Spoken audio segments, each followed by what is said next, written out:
Get promos and discounts from Filipino startups. Check out our partners at the description.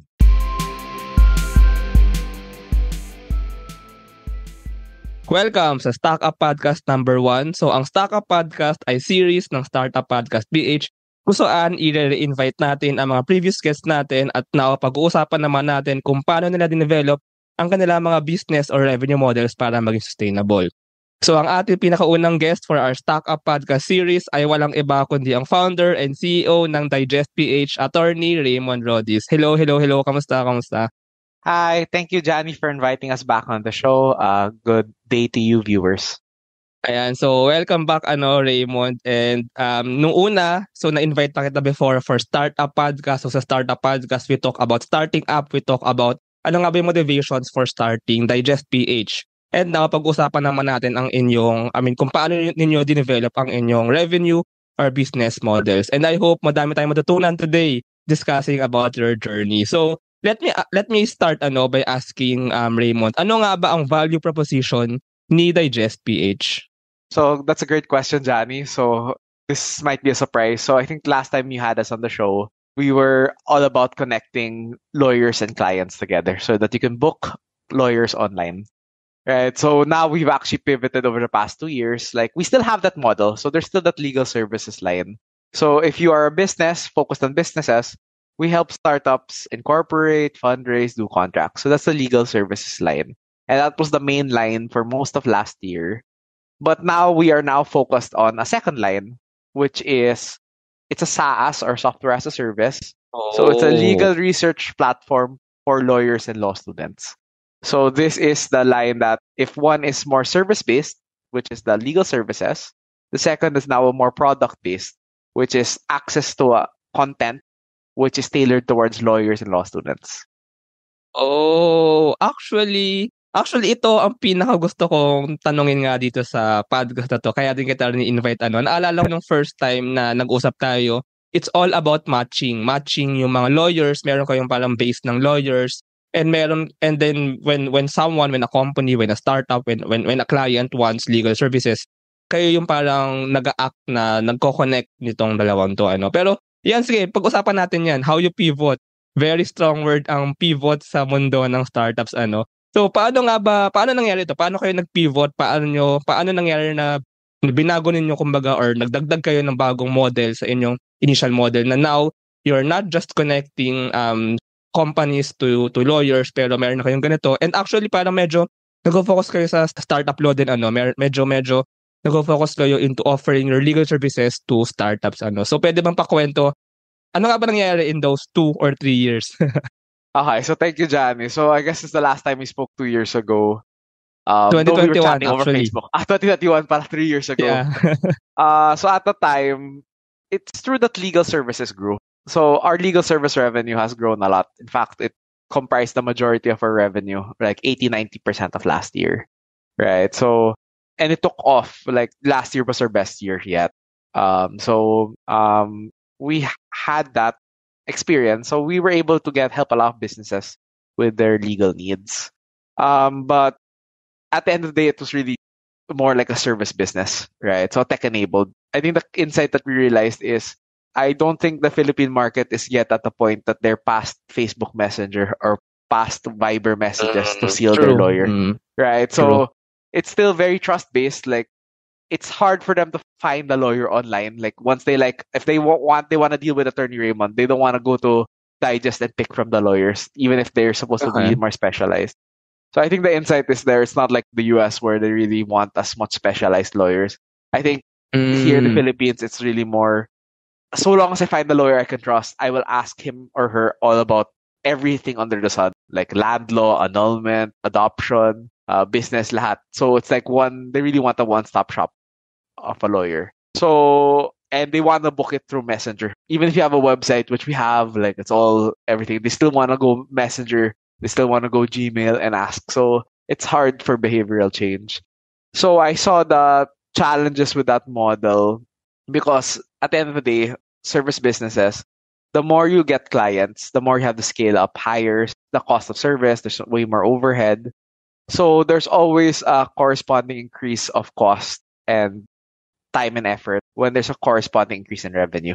right? So I saw the weakness of the business model. So the reward of doing good work is getting more work, which just makes it more tiring. Good Uh, points. Good points. All right, so that's why we decided this pivot model already. It was the first part actually of digest. That's why the name is digest, because a digest is actually a summary of a law Supreme Court case. So that's actually why we got the name digest. So there's always that plan to offer that legal research line. So a digest is like if you don't want to read the 100-page decision, you just want to read a 2-page summary. That's what a digest is. Yeah. So luckily, it started taking off around August last year. We started making revenue from this. So this one is we give you a plan. So lawyers and law students will give you for 599 pesos a month. You have access to all the Supreme Court decisions with all the helpful features that you might ask for. Right. So you want the full text, you want the 100-page decision, or you want the 2-page summary. If you want to be able to download and Word and PDF, like easy to access, modern. That was our plan. So that's what we've been pivoting the company towards. So I mean, pivoted in terms of strategic approach, but for transparency, legal services is still at. I said last year it was like 80 to 90% was legal services. Now it's around 70 to 75%. So we've gotten 25 to 30% of our revenue now from legal research. So we're trying to make that a big line. So that's the focus of our efforts. So we are still doing legal services. We've maintained our clients, and luckily our clients have referred other clients. So there's still that growth, and they asked us to take more projects. So for a long while, the legal services used to subsidize the legal research. But in a way, now they can both stand alone. They both are cash flow positive. Depending on attribution, but basically we make money on both sides, right? So that is our further goal, because SaaS is the best business model in the world, right? Recurring revenue is so much more attractive on the product front, especially because one, it's prepaid. Like in retainers, usually you pay it 30 days after, 60 days after, and sometimes clients are not the fastest payers, right? But if it's like SaaS business model, you get the money up front. Oh. And truthfully, like a lot of legal services, much of the money comes not from retainer fees, but from like one-time projects. So it's easier to forecast as a business with the SaaS line. So that's why we decided to focus on the SaaS product now. Oh, this is actually very interesting. First of all, gusto ko lang mag-comment onte. Baka hindi ganun ka insightful itong comments ko. Pero yung sinabi mo about the difference with sa US, maybe because also may parang difference din na difference ng legal needs ng mga companies sa Philippines tsaka ng mga companies sa US. Kasi lalo na sa Philippines, more of more of growing pa tayo ng MSMEs, ng businesses. So baka medyo operational, medyo yun yung mga kailangan ng mga kliyente sa Pilipinas. Whereas maybe other companies in more developed countries, medyo specific, medyo mas complex na rin. Kaya ganun na yung legal needs nila, kumbaga. So, and going to this, parang mas pwede nga gawing operational, mas pwede nga gawing SaaS din yung part sa Pilipinas, kasi mas pa siya mas fundamental pa siya na legal needs. And actually, na-surprise ako na-surprise nga ako na nagbuo na pala kayo ng parang second revenue stream ninyo. So first revenue stream nyo, maybe yung major nga is yung legal services, and now itong SaaS product nyo for legal research. And kung pwede magtanong ng only pa dito. So this is basically for law practitioners, law students, para ma-develop nila yung kanilang mga legal, yung kanilang profession, yung how they offer their service, right? Tama. And pwede pa explain paano exactly nag-work itong legal research na ito, itong digest na ito, So thank you, Johnny. So I agree with your insight. That's an interesting insight that yes, we're a less mature market. So more operational Philippine businesses, which means that it's also a lot more work for less pay. Yeah. So that's why it's also a big factor, right? We're less mature. Going back to that digest point, yes, you understood correctly. So it really helps lawyers and law students with their journey. So yes, so it's a monthly. You can pay in monthly, 6 month, or annual subscriptions. So you could pay GCash, Visa, MasterCard. So that's really just our model. It's like, okay, we have this decision, like for example, this decision when Duterte closed Boracay, like that Supreme Court decision, and you want a digest of that, and you want access to tools about it. If you pay us this fee, you actually get access to these resources. So that's actually like our base of our model. You pay for access to content, right? This really like Netflix or Spotify, right? But the content here is legal content. Oh, Netflix for legal content. That's nice actually, ano. Ayun. So, ngayon, so since pinag-uusapan natin ang business models and gusto kong himay-himayin yung meron tayong mga analysis on how we do business models So, kung okay lang magtanong ng medyo in-depth ng onte, although hindi naman ganun ka-deep So now you have two revenue streams. Doon muna tayo sa part ng kumbaga maintaining your customer base and kumbaga maintaining your customer relationship. So, in the case of Digest, in those two revenue streams, gaano ka-importante or gaano kahalaga yung kumbaga finding the right customers, proper customer segmentation, proper customer messaging, maintaining a healthy relationship with your client. So, paano naman papasok itong mga elements na ito sa pag-maintain nyo rin ng inyong dalawang revenue streams? So thank you, Johnny. So I guess let's first with legal services. So legal services is actually done through our law firm, Startup Law, right? So that's the just to make clear that the relationship is with Startup Law, not with Digest. But for Startup Law, it's very important. Yeah, so it's sorry, i-clear lang natin So is it a different entity ba or it's just a different branding but under one entity? Okay. For legal reasons, they're two different entities. But like for our discussion purposes, we can treat it might be better to think of to discuss it consolidated, right? Basically our legal services is done through Startup Law and the legal research is done through Digest. Okay. So I see. As to your question on clients, yes, it's very important to maintain relationships here. I think it's very challenging in the Philippines. Like we branded ourselves as Startup Law, so it was friendly to startups. Though truthfully, most startups don't have the money to pay for legal, right? So they don't have the money to pay for legal, but they're the ones also with the most legal needs. Like they're the ones who always make mistakes in actually corporate structuring, in contracts, in hiring. So that's the challenge. So obviously there was that pressure to go upstream to try to target like more premium clients. So we were able to get. So we tended to go towards startups that are less focused on fundraising but more focused on revenue generation. So that's where our sourcing is. Like it's the clients that actually make money. Those are the ones that can pay us. Yeah. Right. So that is the importance of sourcing. And obviously, yes, we prefer to maintain the relationship. Like we always emphasize the good payers and those who trust us. We are the ones who always give the best like service, like same day. So that's really like, I think it's logical. Like guys, if you're like a very late in paying, like don't expect the best there already, right? So I think it's very important. But if we are treated well, obviously we also bet on you. That's why that's why clients do tend to stay with us and trust us and refer others. Is that we also bet on you. Like if you are high potential and you ask for something hard, we do make that. Like we also bet on entrepreneurs. You're not just choosing us as lawyers, but we're betting on you. That we feel that you might be a key industry client in the future, right? That you might make it. So if you scale, we'll also hopefully scale with you, right? So there, it's very important. Law is very relationship based. Like can't help it. So it's really about meeting the right entrepreneurs.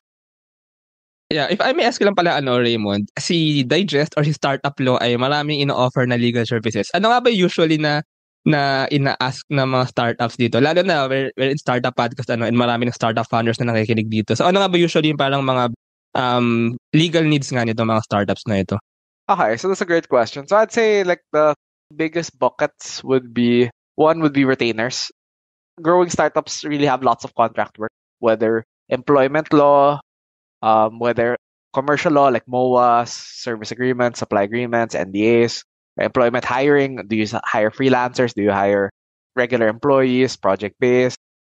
They have other needs, like sometimes they're figure out how to do their taxes. They might be in a special industry that has a special license, that requirement, right? So those are common. Like even once in a while, though it's a smaller bucket, intellectual property. So usually they might have questions on trademarks and also tax structuring. But usually that's normally when like something like the BAR happens, right? So that's the retainer bucket. The second bucket is fundraising. So sometimes when people want fundraising, they want a safe note, they want a convertible note, they want a subscription.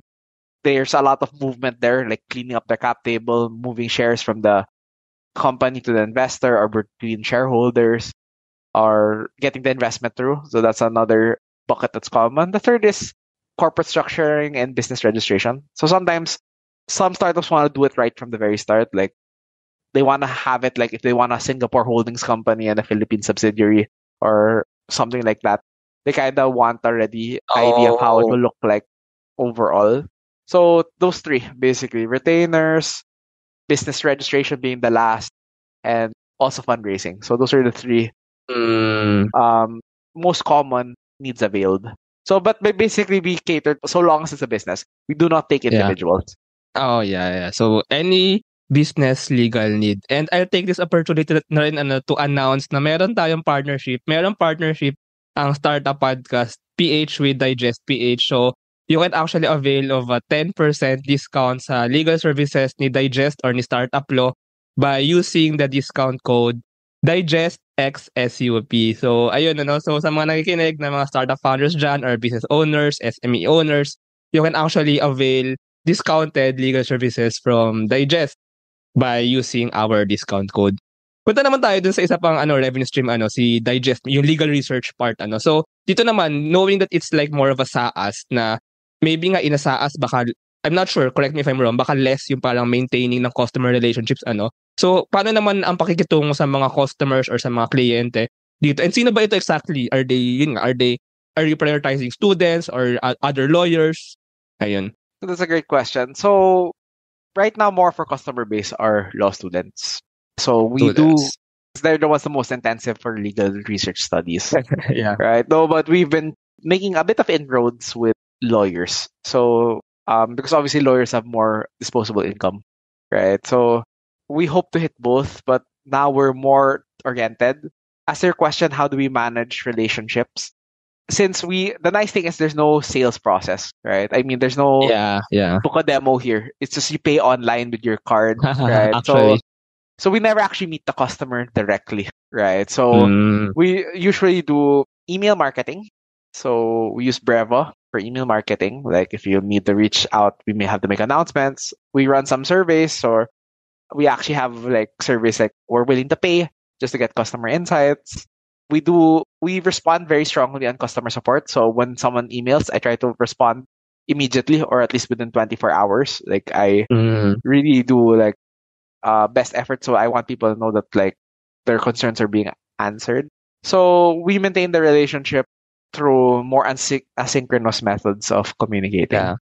Yeah. Yeah, pero ang ganda nakikita natin actually yung difference ng like yung medyo partnership-based and medyo client-centric talaga si legal services, si Startup Law, and si Digest at sa SaaS nga. You're catering to more people, pero andun pa rin yung kahalagahan nitong ng aspeto na to. Now, talking about, I'm curious din na gumawa nga kayo ng second revenue stream, and on the topic of parang maintaining and building several revenue streams for a company, for a startup. Was this a plan all along? I mean, you see Digest, itong legal research part na to, itong SaaS part na to. Was it a plan all along, like when you started Digest, or kumbaga nag-sprout lang siya na parang, we need, especially like in the times ngayon na medyo marami na ring other legal startups dyan, other legal companies, na parang we need another revenue stream.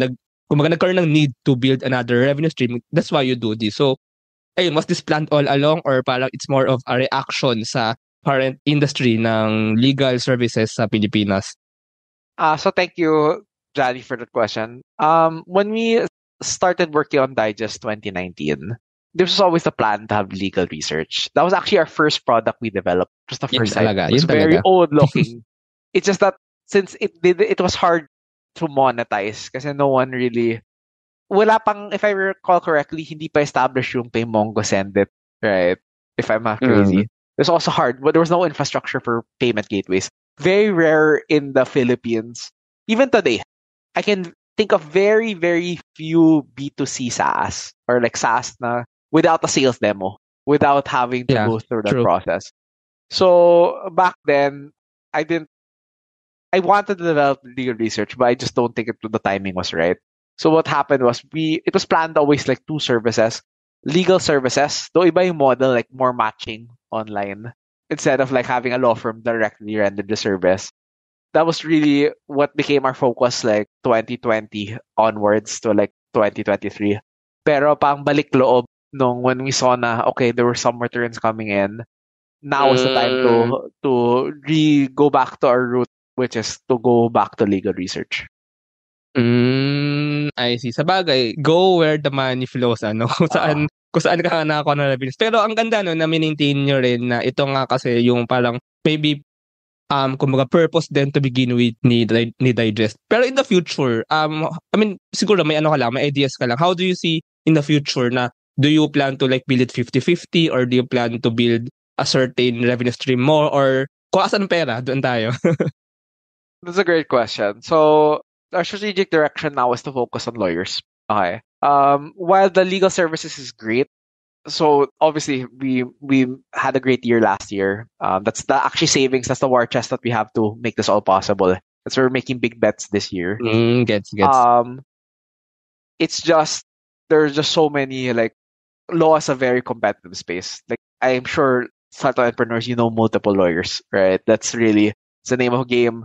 Some of them very pababaan, like yung presyo. Like that's Yeah. I see na pang Makati law firm na 5K per month. Like how would you compete with that? How would we make money on that?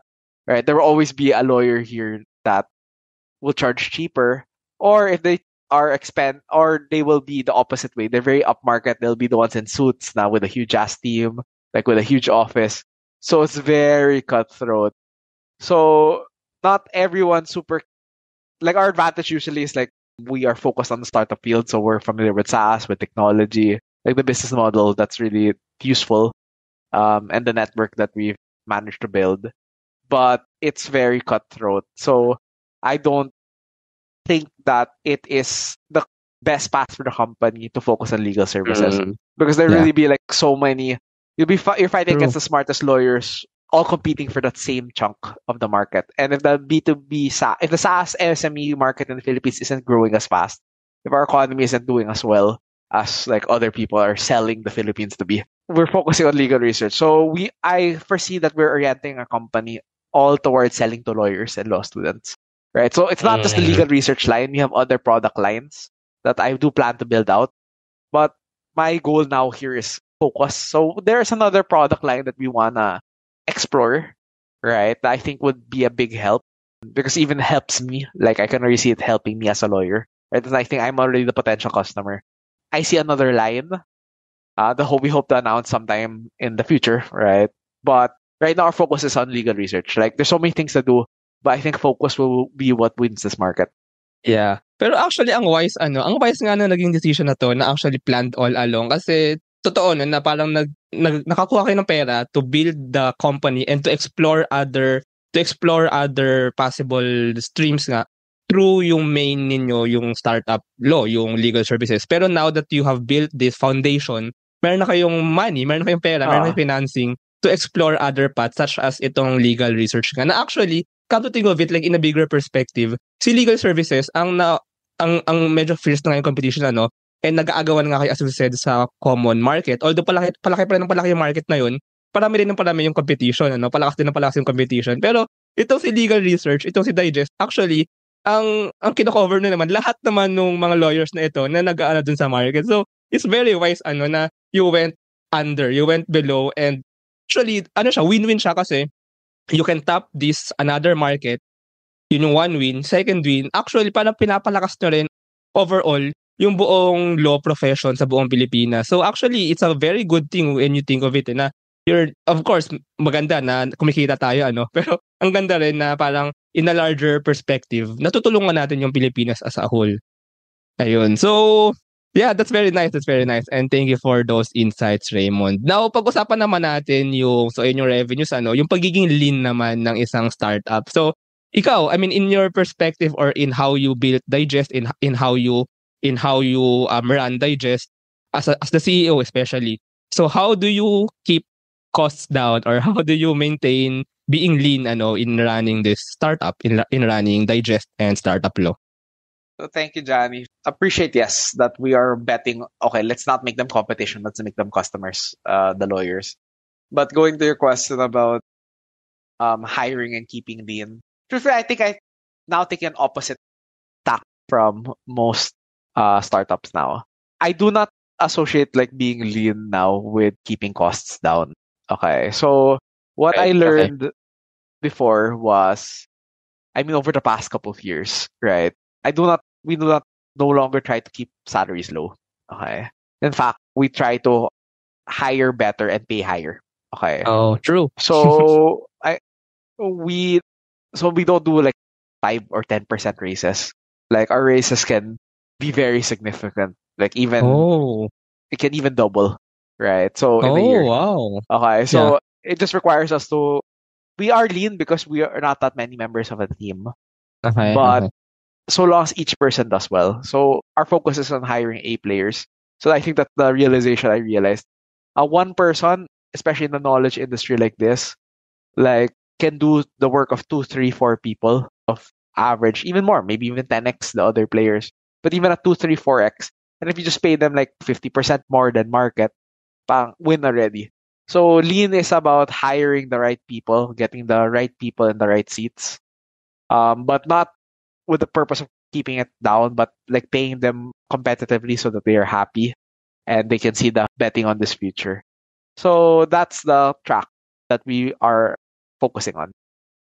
Oh, ang ganda nun actually being lean is in how you pick the right people. And when you pick the right people, you retain them by, I mean, hindi dapat maging lean sa pagwawasweldo sa kanila. Kasi Okay. actually I saw your Facebook post or LinkedIn post pa to recently na parang in a market nga, lalo na in a healthy, competitive market, talagang mahalaga na, I mean, when you pay a client or an employee or a partner good, expect good services. And when you do not pay fairly, kumbaga all is fair all is fair in business. Correct. Na when you pay well, expect good services. When you do not pay well, don't expect good services.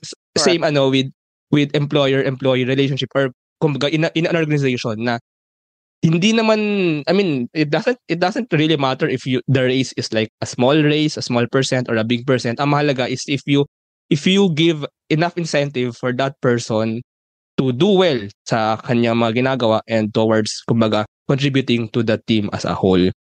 Ayun. So, about ano naman tayo, about partnerships with other businesses, with other startups, with other companies. So, gaano ka-importante ang pag-keep ng good relationships with these other business? I mean, kasi like in a B2B or in a B2C, and hindi lang basta-basta with other businesses. I mean with kumbaga with incubators, ganyan with other entities. So gaano kahalaga yung dealing with other people na maaaring makatulong sa inyo in building the company as a whole pa.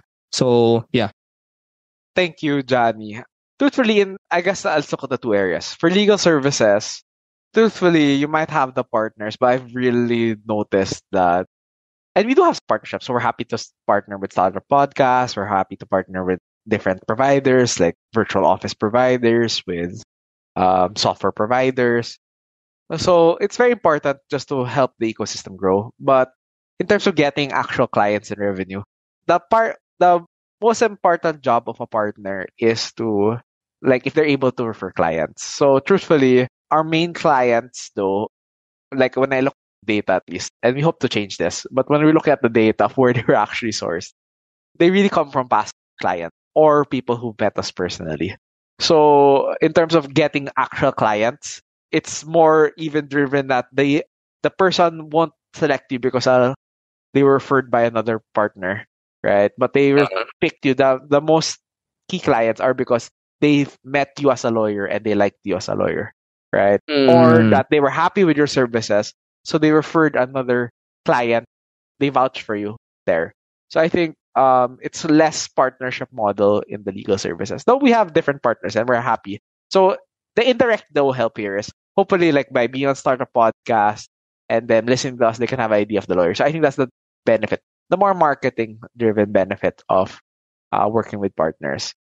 On the legal research side, there's a slightly more effect. I don't want to share it here, but Sure. partnerships drive revenue a bit more on the legal research side. So that's what I would share. So given that it's a very competitive space, I don't want our competitors to know about it. But yes, we do have a partnership strategy there. Yeah. Thanks for answering Raymond. Ang motivation din kasi ng question ko, especially for like starting startups or like maybe early stage or medyo mature na ng onte, some of them maybe are parang hesitant or afraid to go into this long-term partnerships, these other partnerships. Kasi, I mean, kumbaga when you form a partnership, ano yun eh, hindi yan basta-basta eh, diba? So, madaming repercussions din yan eh. Madaming implications, good, baka may bad minsan. Pero, ayun, I mean, just in your perspective, does the good outweigh the bad? Or how do you properly, how do you properly approach this? Especially when you're a startup and when you're building the company, when you're trying to expand in terms of clients, of customers, and in terms of like, I mean, a bigger part of the network. So, how do you properly approach these kinds of things? So thank you for this, Jan. It's a very interesting question. I would say actually most startups that I've encountered, and even we also work on those contracts with partners, it's very rare, I would say, that the partnerships make or break the company. So I think founders tend to over-index on on working on partnerships, right? It really depends on your type of business model, but for so many business models, your partnerships won't make or break the company. Right. Except for like if you're selling physical goods, maybe your partnerships with suppliers because that determines your costing. Yeah. Right. But if it's like a referral partnership or a MOA, like founders kind of waste too much time like drafting the paper, thinking about it. Like they make the splashy, they want to focus on the MOA signing and everything. Yeah. But you have to see what is you kind of have to think about the outcomes that it generates. Right. So if you babalikan your outcomes, what did it actually come vis-a-vis your effort? So I would say that for those founders, especially early stage, I think you should probably spend a little more time talking to your customers rather than looking for partners, right? Just cut out the middleman, talk to them directly. Like that's the Y Combinator advice. Talk to your customers, right? So just stick with that. That's sage advice. Don't stop going to events if it's not gonna help you land customers. Like spend more time working on your customers. Revenue is more important. The other partners will come once you have revenue. Yeah, that's actually very, very, very good advice then to our startup founders. Baka sa mga nakikinig dyan, Kasi, I mean, I'm saying this kasi minsan, we get stuck sa pagkakalikot ng MOBA, mga ganyan-ganyan. We get stuck also sa pag-network with other people. Pero at the end of the day, tama, talk to your customers. At the end of the day, yun naman talaga ang dapat. Next, pag-usapan naman natin, although medyo patapos na rin tayo, fundraising versus bootstrapping. So, in building Digest and Startup Law, so ano nga ba ang inyong naging approach? And paano mo siya tinitignan as a founder? So, ano yung pros and cons ng fundraising and ng bootstrapping, and how did you manage with these things when building the startup? So, thank you, Johnny. I think that's a very interesting question because I think the startup ecosystem in the Philippines has been very fundraising focused, right? Yeah. It's always like, how do you raise more money from people? So, truthfully, I've never really been attracted to it, but I always get flattered when people ask. There have been a couple of people now who talked about like, okay, but the terms weren't that attractive to me as a person. So, how I see it is there's a very good channel that I'd recommend for most founders. It's called Startups for the Rest of Us. Okay. I think I saw that. Yeah, I think I saw that. So that's what I really love. Like, they believe in bootstrap. Okay. I mean, I think that's a philosophy that is not touted a lot in the Philippine startup ecosystem, that you can actually succeed bootstrap, right? And you get to keep your equity. You don't have to have a boss. So you don't have to report to anyone else. You don't have to rush your timeline. Like, you're just building something for you or your co-founders or for your team. Those are the only stakeholders you have to consider, aside, of course, the customers, right? So I think that's a plus of the bootstrap approach. Like, okay, you are the control of your destiny. Obviously, the con is that you don't get the fuel that you might need to launch faster. So I think how I think about it is, I think fundraising does make sense if you're in a very big market. Like, that's the part that kind of, even me, like, I've been thinking about though, is now we're in a space that there's so many more legal tech that came in this year. Okay, now there's a lot of non-lawyers coming into this legal tech, which has made me rethink that, okay, I know it's a big market, the Philippine lawyers, like, if we're able to tackle it. So that there's definite validity, but I just want to make clear that it's still very attractive, the philosophy, and I suggest people watch Startups for the Rest of Us. Read this book called SaaS Playbook, right, which discusses bootstrap, right? Like, if you look at founders like Jason Cohen and Pat, I forgot his name though. I'll get back to it. But the founders of Paddlewell and Drip, Those are the startups they build. Mm. So they also do advocate that you can succeed without going through the traditional fundraising journey. But you still can. It's not like the anti-fundraising. It's just that you really do have that legit option just to build a regular business that generates revenue.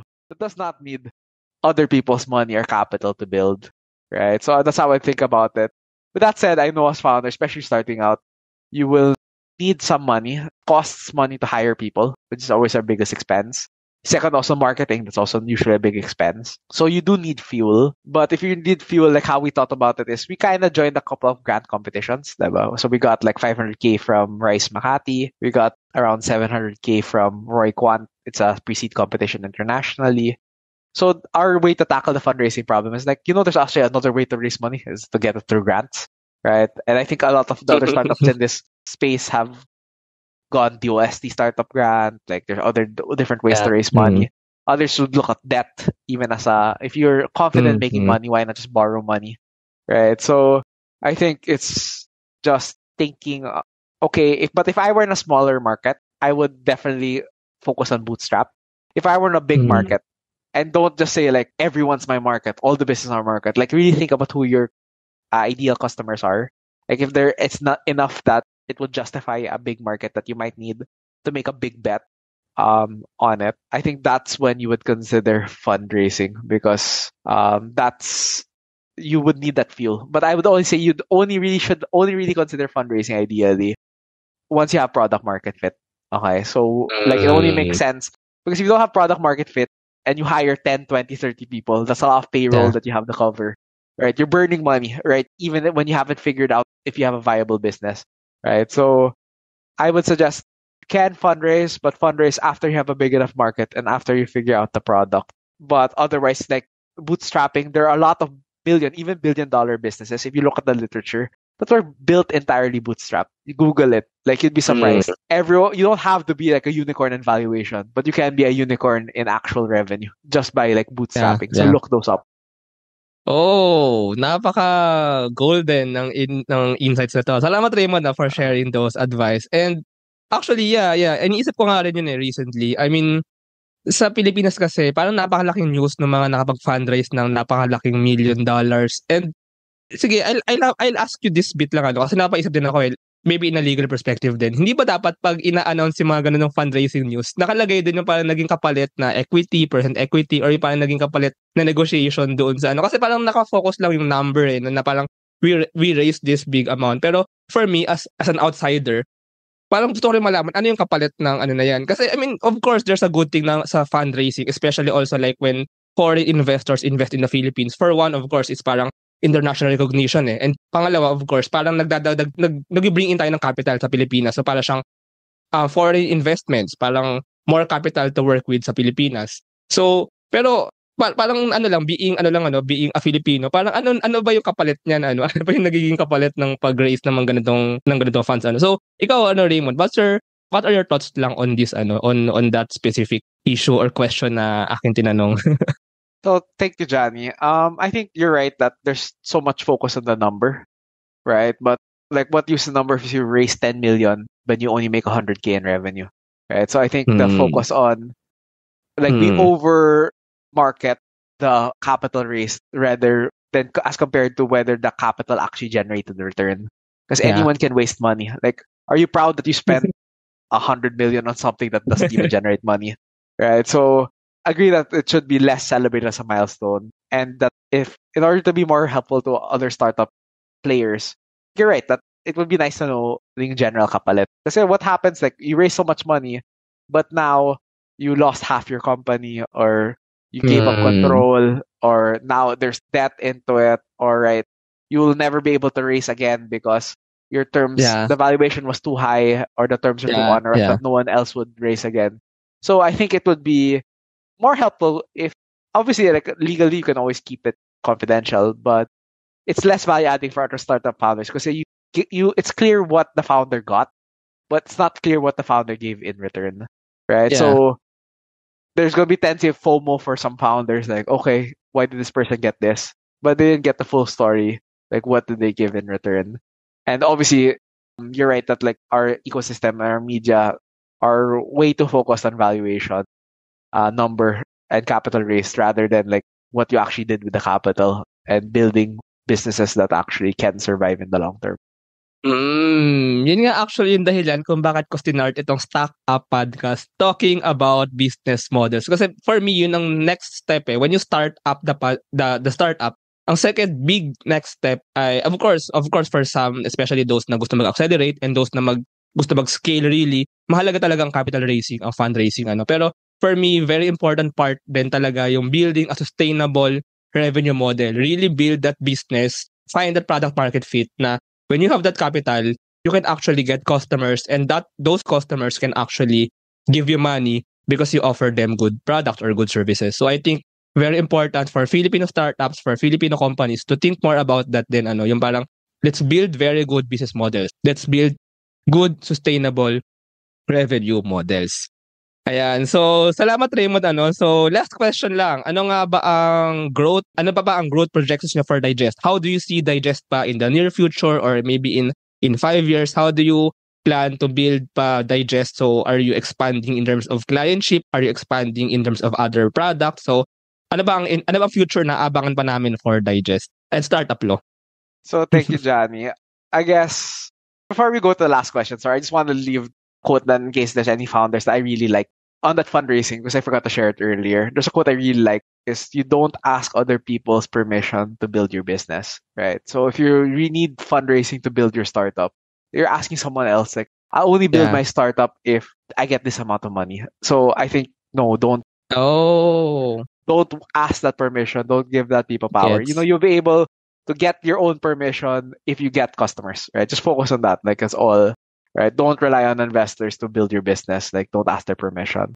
So, going back, to the 5-year growth plan. For the legal research side, I mean, there's really a lot I can see to improve the delivery of law in the Philippines.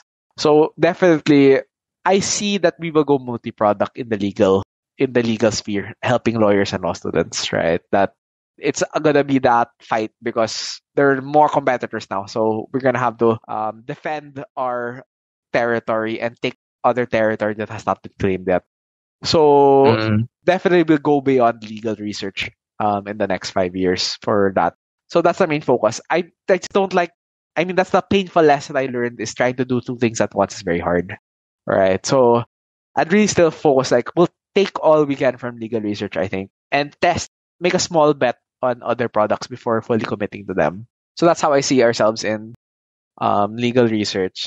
And in terms on the legal services side, yes, I think it's like the nice thing is like clients tend to be loyal. So I do think that just naturally, just people referring, we just naturally get a bit more clients. So I just see it going there. I do see us hopefully in a couple of years going international. I think you can't help it. It's just that for the same amount of work, sometimes even more, Filipino clients are sometimes more demanding. Like, we do have some foreign clients and they pay more, for less. Right. So obviously there's that economic incentive to focus more on foreign currency, right? Luging-lugi tayo sa currency. Like, it's painful, but the Philippine market needs more development. The government needs to do a lot more to grow our country and make it more competitive. So definitely legal services, there will be probably at least one other country where we'll pick this is another, we'll get clients there. Obviously the more BPO type model, or there's even legal process outsourcing. So it's just more like Philippine lawyers with some training abroad, right? But doing servicing foreign clients. So that's really a natural place that I would try to see. Because some of our clients operate in multiple countries. So it will also make it more attractive to have that. Yeah, so parang outsourcing yung legal department ng company. Ang ganda nun actually na kumbaga pag makita natin yung dalawang and sa Filipinos pwede mag-outsource nung ganong department. Ayun, so maraming salamat Raymond. This is a very, very, very insightful conversation. Grabe, in 50 minutes ang dami natin napag-usapan na napaka-packed and punong-puno ng kaalaman. Actually, ako mismo, ang dami kong naisip, ang dami kong natutunan, and I'm sure sa mga nakikinig dito, mapapaisip ka rin sa mga pinag-usapan natin. So, ayun salamat Raymond. And by the way pala, for our listeners, so, ano nga ulit ang website ni Digest? Or basically, if they want to know more about Digest and Startup Law, maybe they want maybe they're a law student, they want yung legal research, and maybe they're a startup, they're a company na gusto mag-avail ng inyong services. So, feel free to invite them to go to your website maybe, and feel free to invite them to try out your products sa Digest. So thank you, Johnny. So you can find us at digest.ph. So it's spelled how it sounds. So like Reader's Digest. So digest.ph, digest.ph. So you can access our website. We're not just a landing page. We played a lot of development and time and effort. Yeah. I think I'm pretty proud of our website. Right, this is over like 5 years of development. So this is something that we highly encourage you to explore. Digest.ph. You can also search for us on Facebook. You can easily find us if you search Digest.ph. Happy to connect also. You can find me on LinkedIn, Raymond Rodes. Happy to also entertain any podcast viewers. Again, Johnny shared our unique promo code available exclusive for Startup Podcast viewers. And I'm sure it will be in the description so they can access. Right. So we're happy to honor, happy to connect with both either startups, lawyers, legal professionals, other people interested in the space. Very open also to share what I learned. I think I'd also highly encourage, like, thinking about the question that Johnny asked, one of the last ones, to really look at how bootstrap startups did it, because you'd be surprised. The one I forgot to plug though, MicroConf. Look at that, MicroConf on YouTube. That's a very good channel with very insightful talks. You will see there why SaaS is the best business model on the planet, and why how you can achieve a lot with less. Right? You'd be surprised. There are teams who've built billion-dollar businesses without raising money or very little money, or with very lean teams. You don't need 100 people. I think Instagram was sold for $1 billion, right? I think it had like 16 people or something like that. Right? So just plugging also, check digest.ph, but also highly recommend check those other YouTube channels I mentioned. Yeah, so check those channels. And by the way, yung promo code ay DigestXSUP. Lalagay namin yan sa descriptions, and lalagay natin yan of course sa upcoming, or actually na-launch na when we release this episode, yung website ng Startup Podcast PH, or PH Startup Online ang kanyang name. So andun din sa quote-unquote shop ng website yung Digest, and andun din or Startup Law, and andun din ang promo code. So ayun, maraming salamat Raymond for this episode, for our second conversation dito sa podcast. Ang daming natutunan, and I hope ang ating mga nakikinig ay madami rin natutunan. So salamat Raymond, salamat. Thank you, Johnny. Thank you, everyone. Super happy. Congrats again to the Startup PH podcast team. Thank you. Thank you very much to our 42 patrons. This episode is super powered by AskLex PH Academy, our official e-learning partner. Get certifications on Lean Six Sigma, project management, data science, and many more. 1 CFO services, bookkeeping and tax, and payroll processing for startups and small businesses. Tuala, the next evolution of digital trust, privacy-focused digital experience for sharing identity information across Web 2 and Web 3 ecosystems. And Space PH, global co-working space, private office, and meeting rooms for startups, digital nomads, and freelancers. UBI Philippines, advocating universal basic income for Filipinos. Ignite Careers, career matching platform for Filipino talents and hiring companies in the outsourcing industry. Mamiki Super Pet App, the Philippines' first ever one-stop mobile app for pet products and services. Divico Technologies, IT solutions specializing in software development, blockchain smart contracts, digital wallets, and cybersecurity. DBuzz, Web3 microblogging app promoting freedom of speech and content ownership. Benjoy's Food Products, the home of premium bacon ends, tapa, and tocino. Looking for buy and sell online with Sigurado sellers. NutriCoach, the all-in-one productivity tool for dietitians and nutritionists. Spotify Team, podcast launch, production, editing, and management company helping increase podcasters' efficiency. Smile, consent-driven digital employment verification service to make smarter decisions faster. Mata Technologies, Philippines' premier provider of virtual tours and virtual maps for LGU's real estate, tourism, and private businesses. PH Startup Online, explore Filipino startups online, browse their products, find careers, listen to their stories. This episode is powered by Contact RFID Business Cards, Sirius MD, Pocketworks, Founders Launchpad, Uplift Code Camp, Agile Data Solutions, Hustle PH, Board Prep, Zales, and Pareto Consulting. Please support the podcast through the links in the description.